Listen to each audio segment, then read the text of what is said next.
So how does a brilliant individual from Central Ohio end up in Arizona in the Valley of the Sun? How does that happen? The weather, what you did? It might snow, it might be rainy, it might be 70 degrees here. Why not stay? Well, I love Ohio. It was an amazing place to grow up and an amazing place to raise my son until he was in his teenage years. But yeah, your weather. I should say the weather in Ohio because it's still my home state. Love you. Still your weather, right? Ohio, right? But yeah, I would get barometric pressure migraines. And in Ohio, the weather, you're always in between two storm fronts, right? And they would just collide and it was awful. So anyone out there who's listening to this and gets barometric pressure migraines, I am so sorry because I know you get them about, right? Yeah. It's fine. And I did research to understand where in the world you could get away from that. Right. There were two places. One was San Diego, California. The other one was Phoenix, Arizona. And I'm like, I don't like San Diego is beautiful, but everyone's on top of each other. Right. Like sincerely on top of each other. And if I want that, I'm going to move back to New York because I loved New York. You know that. You've been there. You've got the t-shirt. We've been there together. Right. We've been there together. But Phoenix was just so wide open. And for energetics, that's so important. And it's so just like expansive and we could be outside and hike. And so that's how I ended up here. I didn't really know about the spiritual Mecca part of it until I got here. Until you got there. And then you feel it and you're in the midst of it. And yeah, it's palpable. Yeah. We talk about heat, and the first time we met, right? Not so long ago. Not that long ago. Not so long ago. It was hot that week, and we on one day bought every bottle of water we could, any of the 17 or 20 of us could afford to buy. And we went to downtown Ironton, Ohio, and passed out water on like a 115-degree day. You remember that? Oh no, I lost her. Oh no, I'm here. I'm here too. Do you remember passing out water in Ironton? I do. It was crazy hot. I remember Norm was out there shirtless because it was so hot. He couldn't even wear his shirt. Yeah. Yeah. I was just talking about that. What was it? It must have been last weekend or something. And I'm like, and we'd have these 30 to 45 second interactions with people as we were running up to cars at the intersection or people walking by and just handing bottles of water. And it was just cool. It was with no expectation, no explanation, no nothing. Here's a bottle of water. Yeah. And the power of just giving somebody something to drink on a hot day, what that can do, how that little thing cosmically changes the world. Yeah. And we kept them cold. And so many people would tell us, thank you, I don't have air conditioning in my car. Right. And they were driving around with the windows down, and right. Yeah, we had trash cans. We put ice in it that didn't last long, but right. I mean, yeah, but they were cold in the beginning. They were cold in the beginning, right? And it was just, I still think about that today. It was just, and we talk about how to change the world, and it really is just that, just taking a moment just to care about somebody that you may never have met before. That's neat stuff. Yeah. So you were there making an independent documentary about things. So a stage, screen, film star, director, producer. Where did that come from? I have always been kind of a creative person. And at the time that I met you, I was in technology in the field, just really doing the logical side of myself. but there was always that other side of myself that just yearned to do something to help others and had the creative aspect. And I'm like, okay, there's a story. People are always desiring to go out to do all of this mission work or charity work or whatever on the other side of the world. Let's go do it here or here. When if you look in your own backyard, there are so many people in your own city or in your own state who really need help. And so I was talking with my church about that, and they said, oh, you should talk with Pastor Poole because that's his whole MO. Like, hey, let's help the community we're in, then we can span out. Like, absolutely, we need to help everyone, but let's start right here at home. And I'm like, okay, well, let's get this message out. And at the time, I was kind of part of our community film organization and talked with them, gathered a film crew and said, hey, let's go document this. So at least people in Ohio know that we should kind of focus our dollars here and help our own community, because we've had coal mines shut down. We've had industry pull out.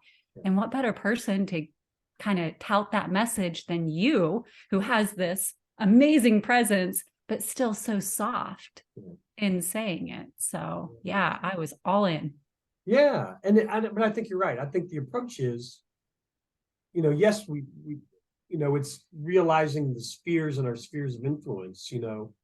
We can have a greater impact in the neighborhood, which then blossoms about, but it also calls us to be, you've traveled the world and done all kinds of work around the world as well. And yeah, and you can see how what you learn there can come back here, and what we learn here can go out there. And it's realizing the variety of spheres of influence that we have, and the difference we can make, I think. And we learn from those various spheres, mostly about ourselves. I think, I found doing stuff, it's easy to go away because then I don't have to admit that the stuff is real here in my own backyard. And so then it's wrestling, a lot of our own wrestling with stuff of what contributes to hunger and poverty and need, and how much we contribute to that, and how can we not contribute to that so much. Yeah. Yeah. And you did such a good job of helping us understand, like, look, these are our neighbors. These are our friends and our community members. And at any point, it could be one of us. And I think the last, we just passed the 3rd-year anniversary of lockdown, at least for us in New York City, was the 13th of March. And we saw how fragile our infrastructure was individually. And, a lot of people were out of jobs, and what stress that puts in, and just how close we all are kind of to the bridge. And I think I think that's what we were just, before we pushed record, talking about, we all went through a global traumatic event. We're kind of still in it. And I think some of the trauma is some of the realizations that all that brought up, for where we kind of took away the mystique and mystery of what we're projecting to the world, and finding where we really are in the world. And that's scary. Yeah. Yeah. Can be.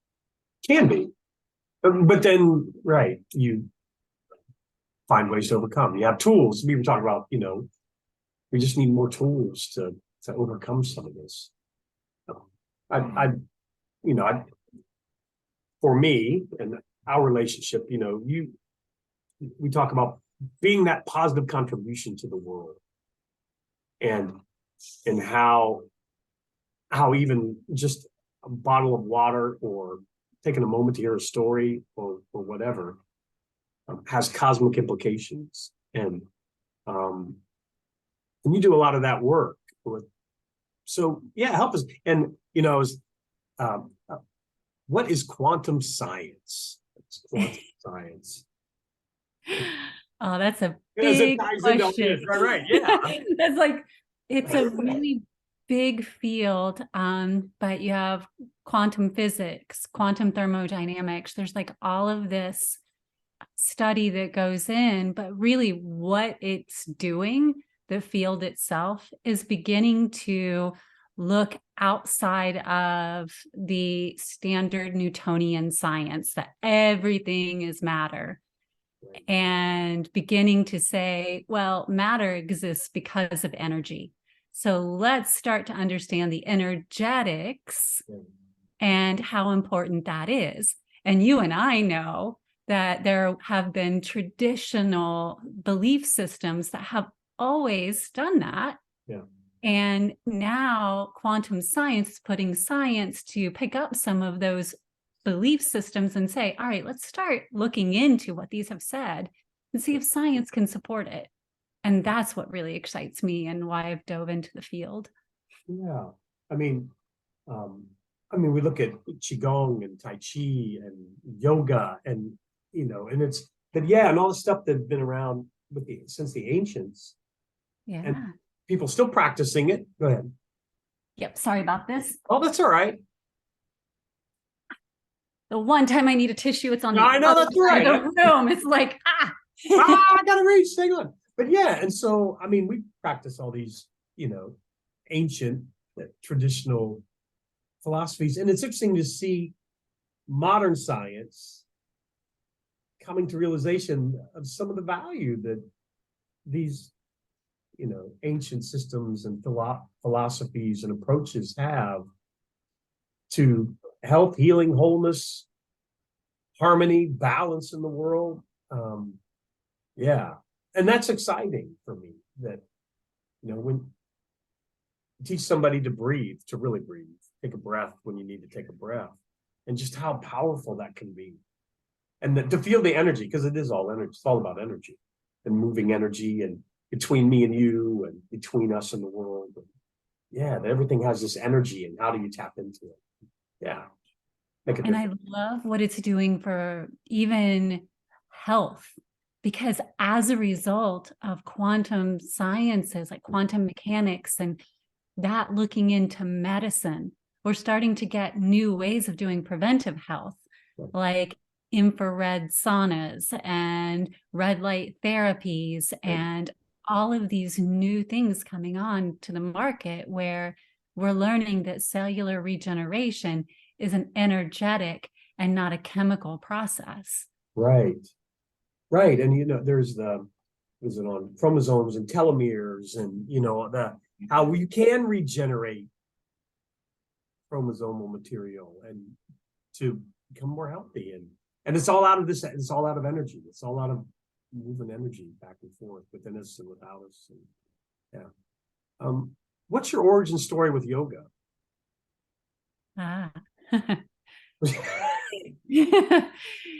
So when I was 21, I was newly married and found out that we were expecting, and at the same time found out that I had cancer. Yeah.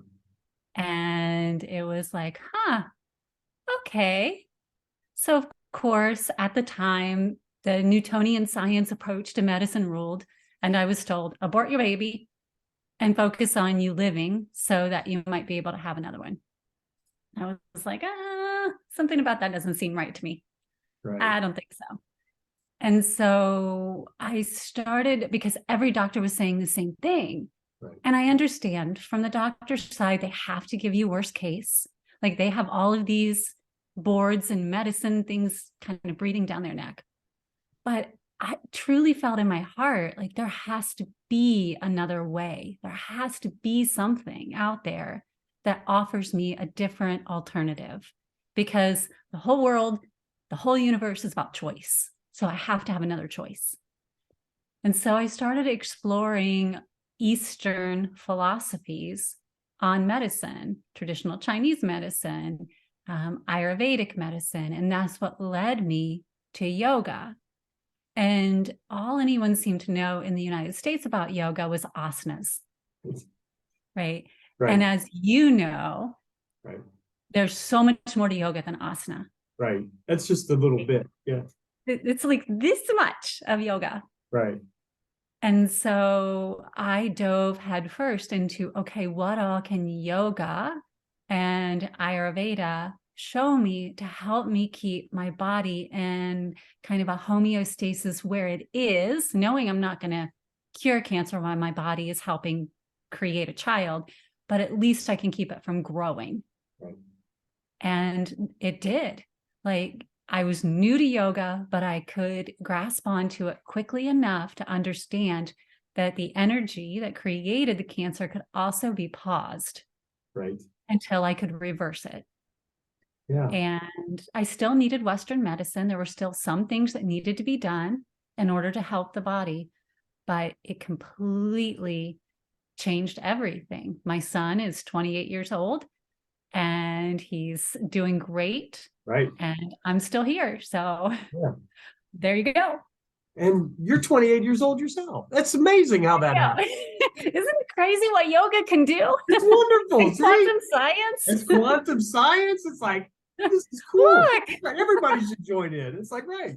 Yeah. But I think, yeah. And because here in the West, we think it's all about, standing in crow or getting, and it's like those poses are just the minutest of things that, and yeah, once you get into it, same thing with Tai Chi or Qigong, and it's like, no, it's less and less about the movement, and it's about the energy and what's happening inside.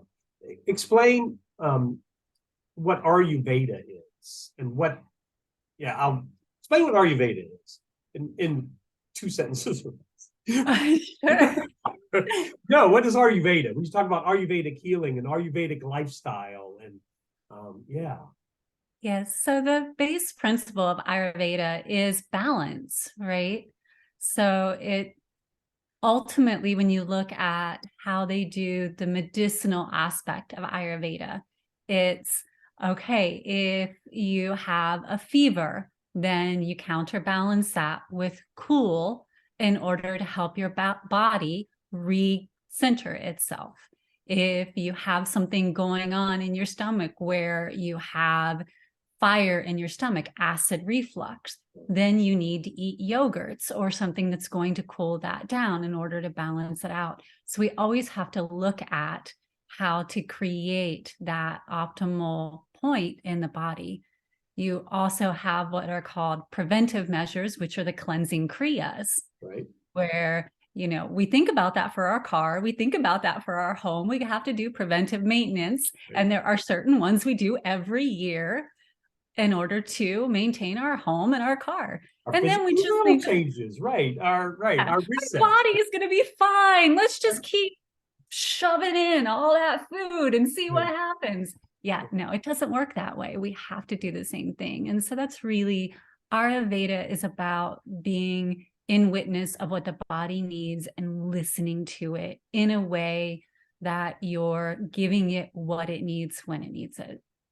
Yeah. And that's what I enjoy about the Ayurvedic approach, is that it's not about denying yourself. It's about balance. I think the word you used was balance. It's finding, because sometimes I'm here, sometimes I'm here, and I just have to balance out my life. I mean, in Tai Chi, we have yin and yang, and it's not having all one or all the other. It's finding balance in our lives and holding everything in balance that makes things harmony. You find harmony and peace and stuff. Yeah, it's neat. And then right, we're at this time of Ayurvedically where we're doing cleanses and resets or whatever you want to call it and all that stuff now. So it's like, yeah, it's these seasonal things coming up. Yeah, that's neat. Suivera is a wonderful approach to positive contribution to this cosmic existence. And you guys are doing some awesome, fantastic stuff. And this is sort of reciprocal. You had me on your podcast, and so I was honored to do that. And it was wonderful to have you on this. So, yeah, what are you doing with Suivera, and what is it, and how is it, providing a holistic approach to living life in the cosmos? So Suivera itself is a nonprofit all faiths organization. Right.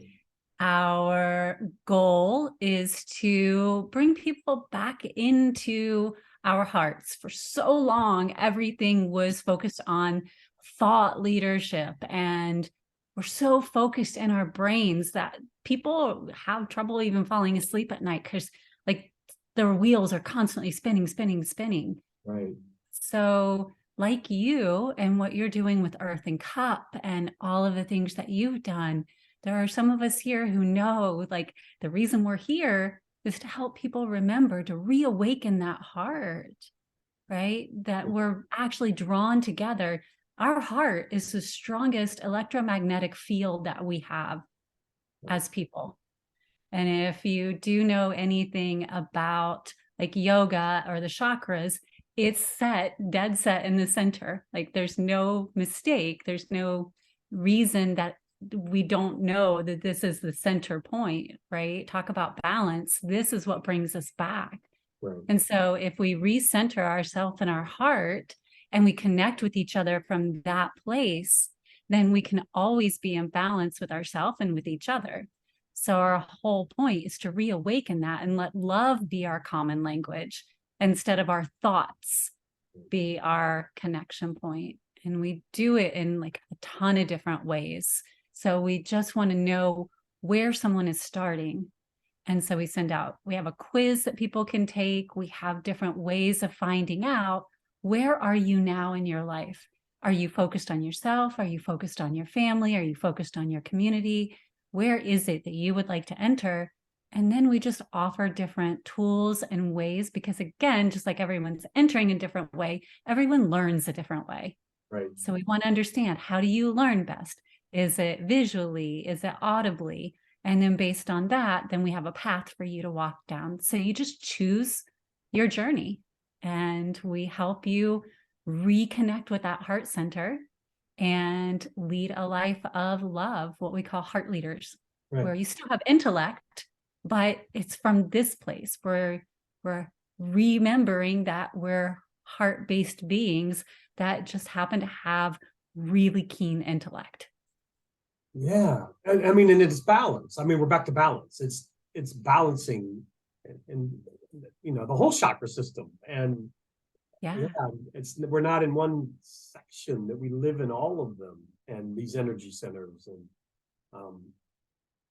and embracing and exploring and you know, just kind of taking hold of you know what you can be. You know, what I like about a lot of the stuff you do, it really does encourage you to kind of take steps beyond, you know, to think about things in a little different way, to you know, I use the word challenge, but I don't want that to be a negative, but to kind of encourage differentness. I think I see in the approach to just think about things different. It doesn't mean you have to try it at all. Just even thinking about the intention of thinking about it gets you down the road. Yeah, and that's cool. We think we have to have it all figured out, but in fact, before we even take our first step, and it's like, hey, how about you just take a first step and then see what it takes you. Right. That's what I love about what you did with Tai Chi, Yeah. doing it out in New York. Like you did it out in public. Anyone passing by that was crazy. was touched by that. Yeah. On the, what was it? I forget, of course, dates pre-COVID, but we set out, a group of us took a day with the intent to see if we could change New York City by just doing Tai Chi. That's all we did. So, and we did it on the mass transit systems as people were commuting, you know, to work one day. And so it was on the train, on the ferry, in the subway, and the station, and the terminal, at Battery Park, and what we found was that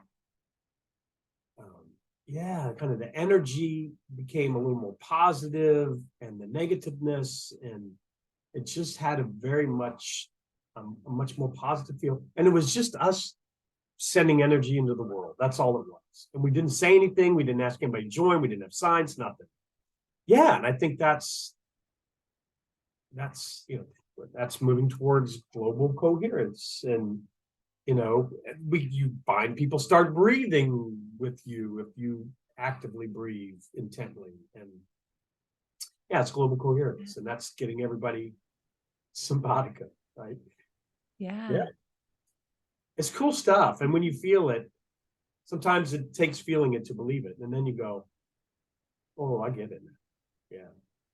Yeah. And if you could do that in a city like New York, imagine if we all were willing to do it in our, again, going back to we need help in our own little communities. Yeah. But if we all did that in our own little communities, imagine the massive effect it could have. It's Right. like when organizations join together to do meditation on a certain day of the year.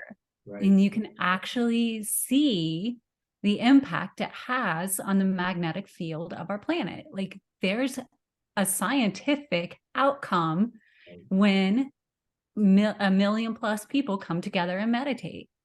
So if we all just got together and did yoga and Tai Chi, every person who practices that, if we all came together on the same day and just did it at some point throughout that day, it would be amazing. Yeah. So, and this was Bill Douglas, who was in Iowa or Kansas or something many, many, many years ago, came up with World Tai Chi and Qigong Day. And it's at 10 a.m. on the last Saturday of April every year is World Tai Chi. And it's this theory that if you think about it's 10 a.m., always 10 a.m. somewhere in the world that day. And just this constant 24-hourness of people around the world are constantly doing Tai Chi for a day. Yeah. And heart math and global coherence. And like I said, I think I've got I can hook up here if we wanted, but explain just briefly HRV, coherence, this notion of global coherence. And I mean, that's even breathing together. It's not even doing Tai Chi or Qigong or yoga. That's just sitting and breathing together and the power of that. Yeah. And, we talk about breathing together, but honestly, laughing together. Anything that we do where we're increasing our energetic, we're syncing up on a higher frequency of energy, joy, laughter, those things. We have an energetic, just like our planet has a magnetic frequency that flows through in what we call a toroidal field type approach. We do too. We're part of the planet. And that comes from our heart. That's the strongest. Like we have magnetic frequency that comes from our brain and other places, but our heart is the strongest one. And so when we create coherence, it means that you and I have reached the same kind of a frequency and we've connected. And now we're still two separate individuals, but now our energetics have synced up and we have a much wider span of that energy. So anyone else who would walk into that room, they would palpably feel the joy that we have. And it would be much faster for them to energetically from that magnetic field, join in that feeling of joy. And then it just goes and goes. And so suddenly, if we get a huge group who are there, we could actually create a stable, standard magnetic coherence among all of us from this heart. From the brain, it would be called entrainment, but we can also create from that coherence, we can entrain our brains from our heart to stay in that constant joy space. So when we say happiness is an inside job, that's what it means. It really is, right? It really is. Really is, yeah. right? Yeah, and it's always intriguing to me. I mean, we've all been in rooms where someone comes in and you can just feel the energy. Yeah. Well, folks, we can do that in the reverse, and in fact, it's even easier to do that in the reverse. Right? You don't give in. We can do that in the reverse, and so much easier, and so much bigger, and we can make even stronger positive contributions than to well overcome the negative contributions that are out there floating around. Yeah. So you ran a gym. Yes. What's which is why I don't mess with you, right? Because I've been hitting that a lot. No, but so the difference you see from managing people who come in and it's just about banging weights and they've got their headsets on and they're running the 87,000 miles on the treadmill and this approach to healing, health, wholeness, wellness. Pros and cons, benefits of comparing the two strategies. This is where my authentic, transparent answer is going to come in. And I mean, no disrespect, right? Yeah. Benefits Yeah. for all of it. But when we become so consumed with the appearance of our body, right, we disconnect from the purpose of why we're doing it. At least is what I've found. So people would come into the gym and they would have injuries. Like their body would be telling them, stop, right, I'm hurt, I need rest. Right. I would be telling them, your knee is telling you, stop doing squats. It's this big. You have to stop. I can't stop. If I stop, then I'm going to just not get back into my routine. Okay, then let's modify your routine so that you stay in a cycle, but let's give your body the break it's asking for. No, I'm not going to let my legs get out of shape. So their only focus was on the appearance of their body, despite what their body was telling them. Now, I understand where they're coming from with that. There's some mental ties that go along with it. Sure. No assessment of that at all. But when you get into healing from this side, you start to listen to what your body is saying. And you understand, okay, if my knee is swelling up, then it's telling me, hey, we've moved from discomfort to damage. Right. And we need to stop and rest so that we can return once we're fully healed. So let's focus on something else. And then you can move into the mental framework of it. Okay, if my whole body says, I cannot do this anymore right now, and I need a break. Okay, so let's move into mental fitness. Right. Because if I move into my mental fitness, then when my body is ready to go, I don't have to question whether or not I'll return to my routine. I know that I'll return to my routine. You know, and when we work with people we talk about, especially people that are going through physical rehabilitation and you know, they come to us and we're trying to help them. And I say, you know, you don't even have, for now, don't do the exercise. Don't do the movements. Don't do the postures. Sit in a nice positive and just imagine yourself doing it. Because you gain benefit. You've gained physical benefit because your nerves, your synapses, all of the things are firing as if you're doing it. And so you get, is it the full benefit? Of course not. But the mind and the body are trying, you know, are actually firing and your muscles are twitching and all of that's happening on a smaller scale, which will lead you in an easy, you know, on a path to recovery. Don't go out there and bang your shoulder again when it's not ready to go. That's counterproductive for your body. Yeah, but mentally we talk about imaging and you know, visualization and all those tools because that we do know the benefit of it, that you can get positive contribution, physical positive contribution. Yeah. So why don't people listen to us? I don't know. Right. They don't listen to themselves. I know, right. I mean, that's the thing. It's learning to listen to ourselves. It's back to it is really within us, right? It's an inside job. It is. Yeah. I know, right. And so all of you listening, go tell somebody to start listening to themselves.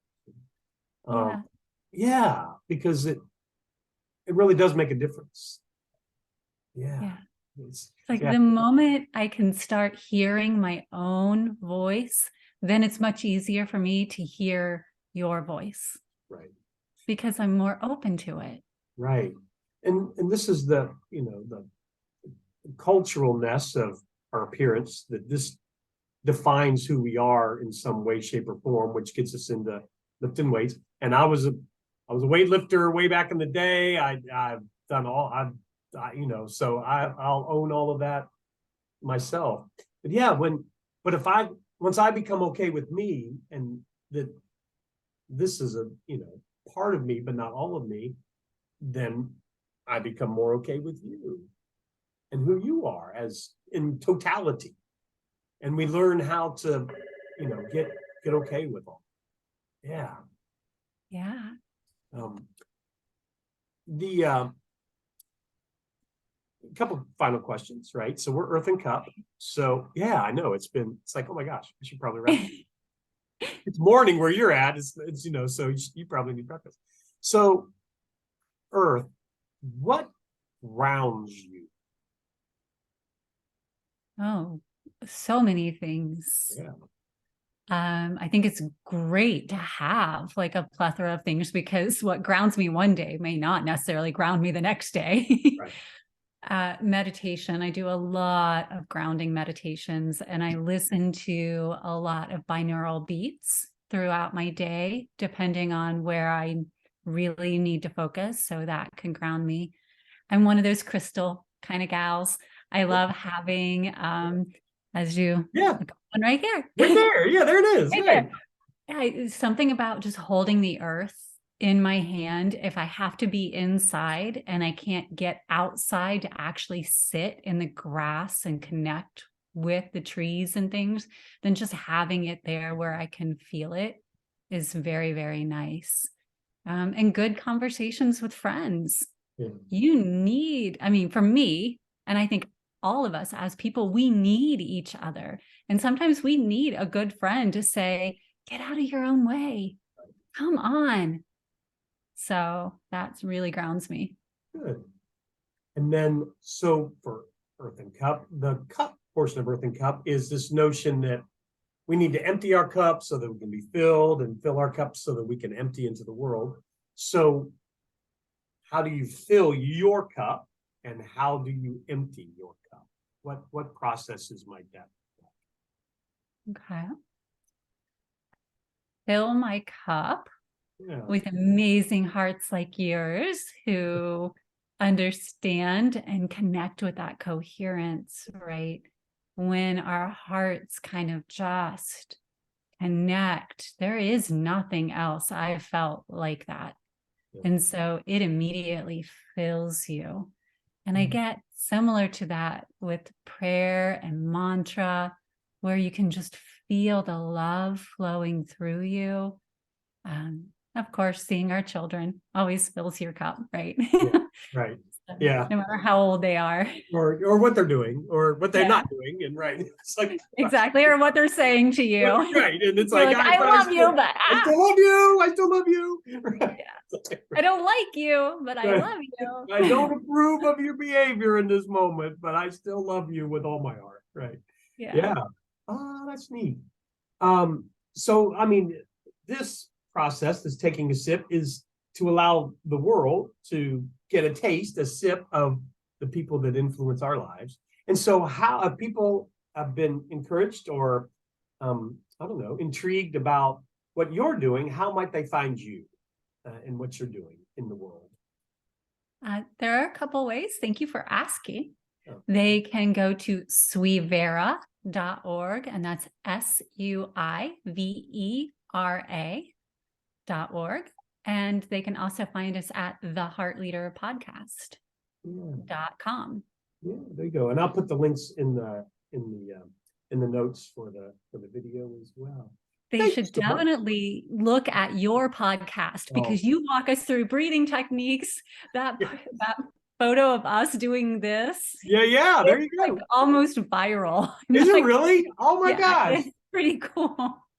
Yeah, so it's a lot of fun. Yeah, go to where Amber interviews me, and we did some breathing, and we did all kinds. That was fun. Yeah. We did do that. That's cool.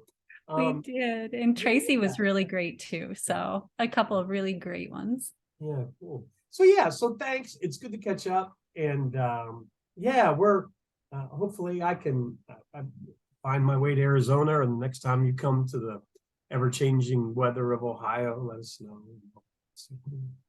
But thank you for hanging out for a little bit. It's been fun, and we'll see you next time.